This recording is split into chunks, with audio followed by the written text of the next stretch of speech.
சொல்லலாம். வீணா மனசுல நம்பிக்கைய விதைச்சிட்டே வேலை இல்லன்னு மனசதான் கொல்லுறான்.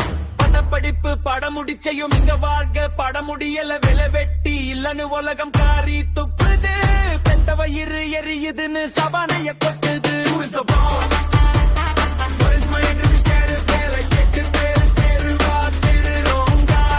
கையில இல்ல காசு என்ன மயிர் வாழ்க்கையோ ஒண்ணு எனக்கு புரியல. விதையும் இறக்கி அல்லத எனக்கு தேவை.